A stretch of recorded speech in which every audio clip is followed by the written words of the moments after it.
नमस्कार, आप देख रहे हैं हमारा विशेष समाचार बुलेटिन। मैं हूं आपका होस्ट और आज की सबसे बड़ी अंतर्राष्ट्रीय खबर अमेरिका और ईरान के बीच बढ़ते सैन्य टकराव से जुड़ी हुई है। एक बार फिर मध्य पूर्व में हालात बेहद संवेदनशील हो गए हैं। अमेरिका ने ईरान पर बड़े पैमाने पर हवाई हमले किए हैं। अमेरिकी सेना ने ईरान के मिसाइल ठिकानों, ड्रोन लॉन्चिंग साइटों और तटीय रडार स्टेशनों को निशाना बनाया है। ये कार्रवाई उस ड्रोन हमले के जवाब में की गई है जिसमें एक दिन पहले स्ट्रेट ऑफ हार्मुज से गुजर रहे एक माल वाहक जहाज पर हमला किया गया था, यानी कार्गो जहाज पर हमला किया गया था। इस ताज़ा घटनाक्रम ने पूरे क्षेत्र में शांति प्रक्रिया पर गंभीर सवाल खड़े कर दिए हैं और दुनिया की नज़र अब अमेरिका और ईरान के अगले कदम पर टिकी हुई है। जानकारी के अनुसार शुक्रवार को अमेरिका ने ईरान के कई रणनीतिक सैन्य ठिकानों पर सटीक हवाई हमले किए।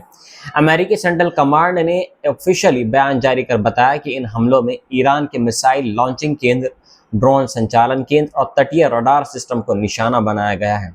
अमेरिकी सेना का कहना है कि इन ठिकानों का इस्तेमाल समुद्री जहाज़ों पर हमले और क्षेत्रीय सुरक्षा को चुनौती देने के लिए किया जा रहा था। अमेरिकी राष्ट्रपति डोनाल्ड ट्रंप ने इस कार्रवाई को पूरी तरह उचित ठहराते हुए कहा कि ईरान ने युद्ध विराम का उल्लंघन किया है, सीज़फायर का उल्लंघन किया है। व्हाइट हाउस में पत्रकारों से बातचीत के दौरान ट्रंप ने कहा कि ईरान ने एक नहीं बल्कि 4 बार हमला करने की कोशिश की और अमेरिका ऐसी किसी भी कार्रवाई को बर्दाश्त नहीं करेगा। जब उनसे पूछा गया कि बातचीत जारी रहने के बावजूद सैन्य कार्रवाई क्यों नहीं की गई, तो उन्होंने केवल इतना कहा कि ईरान का व्यवहार सामान्य देशों जैसा नहीं है। इसके बाद उन्होंने प्रेस कॉन्फ्रेंस समाप्त कर दी। उधर ईरान ने अमेरिकी आरोपों को पूरी तरह खारिज कर दिया है। ईरानी संसद की राष्ट्रीय सुरक्षा समिति के प्रमुख इब्राहिम अजीजी ने सोशल मीडिया पर बयान जारी करते हुए कहा कि स्ट्रेट ऑफ हार्मुज के नियंत्रण वाले क्षेत्र में स्थित है और यहां से गुजरने वाले जहाज़ों को ईरान के नियमों का सम्मान करना चाहिए। उन्होंने कहा कि इसे युद्धविराम का उल्लंघन नहीं बल्कि युद्धविराम के प्रबंधन का हिस्सा समझा जाना चाहिए। ईरान का दावा है कि वह केवल अपने समुद्री क्षेत्र की सुरक्षा सुनिश्चित कर रहा है। अमेरिका के उपराष्ट्रपति जेडी वेंस ने भी ईरान को कड़ी चेतावनी दी है। उन्होंने कहा है कि यदि युद्धविराम को लेकर किसी प्रकार का विवाद है तो ईरान को बातचीत का रास्ता अपनाना चाहिए, लेकिन यदि हिंसा ऐसे ही जारी रही तो अमेरिका भी उसी लेवल पर जवाब देगा। उन्होंने साफ अल्फाजों में बोल दिया है कि हिंसा का उत्तर हिंसा से है। बताया जा रहा है कि अमेरिकी सैन्य अभियान लगातार 1 घंटे तक चला। अमेरिकी अधिकारियों के अनुसार निर्धारित सभी लक्ष्यों पर कार्रवाई सफलतापूर्वक पूरी कर ली गई और इसके बाद ऑपरेशन सम्मान समाप्त कर दिया गया। हालांकि इस कार्रवाई में हुई नुकसान और संभावित हताहतों के बारे में अभी तक कोई ऑफिशियली जानकारी सामने नहीं आई है। इस पूरे घटनाक्रम की शुरुआत उस समय हुई जब ब्रिटेन की समुद्री सुरक्षा एजेंसी ने जानकारी दी कि ओमान के तट के पास स्ट्रेट ऑफ हार्मुज से गुजर रहे एक कंटेनर जहाज पर ड्रोन हमला किया गया है। जहाज को नुकसान पहुंचा है, लेकिन चालक दल के सभी सदस्य सुरक्षित। इस हमले के बाद पूरे समुद्री क्षेत्र में सुरक्षा व्यवस्था को और सख्त कर दिया गया। यह हमला ऐसे समय में हुआ है जब संयुक्त राष्ट्र की समुद्री एजेंसी स्ट्रेट ऑफ हार्मुज में फंसे जहाज़ों को सुरक्षित बाहर निकालने के लिए एक विशेष अभियान चला रही थी। इस अभियान के तहत जहाज़ों को ईरान के निकटवर्ती समुद्री मार्ग के बजाय ओमान के तट से होकर सुरक्षित रास्ता उपलब्ध कराया जा रहा था ताकि जोखिम कम किया जा सके, लेकिन ड्रोन हमले के बाद इस पूरे अभियान को तत्काल प्रभाव से रोक दिया गया। अंतर्राष्ट्रीय समुद्री संगठन ने स्पष्ट किया है कि जब तक जहाज़ों की सुरक्षा की पूरी गारंटी नहीं मिलती तब तक बाहर निकलना और जो भी कुछ अभियान है वे शुरू नहीं किए जाएंगे।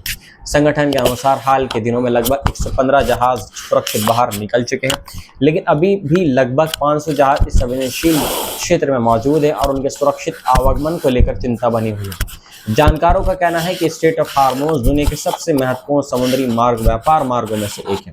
दुनिया के बड़े हिस्से का कच्चा तेल और प्राकृतिक गैस इसी रास्ते से होकर अंतर्राष्ट्रीय बाजारों तक पहुँचते हैं। यदि इस मार्ग पर लगातार हमले होते रहे तो वैश्विक ऊर्जा आपूर्ति प्रभावित हो सकती है और अंतर्राष्ट्रीय बाजार में तेल की कीमतों में तेज बढ़ोतरी देखने को मिल सकती है।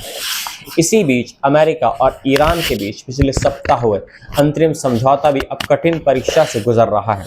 इस समझौते के तहत दोनों देशों ने 60 दिनों के भीतर स्थायी शांति समझौते की रूपरेखा तैयार करने पर सहमति जताई थी। बातचीत में मुख्य मुद्दे स्ट्रेट ऑफ हार्मुज से सुरक्षित जहाज़ों की आवाजाही, ईरान के उच्च संवर्धित यूरेनियम भंडार का भविष्य और क्षेत्रीय सुरक्षा व्यवस्था मौजूद है, लेकिन लगातार हो रही सैन्य कार्रवाइयों ने इस पूरी प्रक्रिया को संकट में डाल दिया है। समुद्री सुरक्षा विशेषज्ञों का कहना है कि पिछले एक सप्ताह से स्थिति धीरे धीरे सामान्य होती दिखाई दे रही थी। बड़ी संख्या में तेल टैंकर और व्यापारिक जहाज दोबारा इस मार्ग का उपयोग करने लगे थे, लेकिन हालिया ड्रोन हमले ने एक बार फिर जहाजरानी कंपनियों की चिंता को बढ़ा दिया है। कई जहाज़ों ने अपना रास्ता बदल दिया है, जबकि कुछ टैंकर बीच रास्ते में वापस लौट गए हैं। समुद्री जानकार करने वाली कई अंतर्राष्ट्रीय एजेंसियों का कहना है कि हालांकि स्ट्रेट ऑफ हार्मोन्स अभी भी खुला है और जहाज़ों की आवाजाही पूरी तरह बंद नहीं हुई है, लेकिन सामान्य स्थिति की ओर बढ़ रही प्रक्रिया अब काफ़ी धीमी पड़ गई है। सुरक्षा जोखिम पहले की तुलना में और ज़्यादा बढ़ गया है। इसी बीच मध्य पूर्व से एक सकारात्मक खबर भी सामने आई है। इजराइल और लेबनान ने लंबे समय से जारी तनाव को कम करने की दिशा में एक महत्वपूर्ण कदम उठाया है। दोनों देशों के प्रतिनिधियों ने एक ऐसे ढांचे पर सहमति जताई है जिसका उद्देश्य सीमा क्षेत्रों में शांति स्थापित करना और विस्थापित लोगों की सुरक्षित वापसी सुनिश्चित करना है। लेबनान की अमेरिका में राजदूत ने उसे शांति की दिशा में महत्वपूर्ण कदम बताया और कहा है कि इससे लाखों लोगों को अपने घर लौटने और सुरक्षित जीवन जीने का अवसर मिलेगा। वहीं इजराइल के प्रधानमंत्री बेंजामिन नेतन्याहू ने इसे अपने देश की बड़ी उपलब्धि बताते हुए कहा कि दक्षिणी लेबनान में सुरक्षा व्यवस्था तब तक जारी रहेगी जब तक हिजबुल्लाह पूरी तरह न्यूट्रलाइज नहीं हो जाता और भविष्य में कोई खतरा नहीं रह जाता है। फिलहाल पूरी दुनिया की निगाहें अमेरिका और ईरान के बीच जारी घटनाक्रम पर टिकी हुई हैं।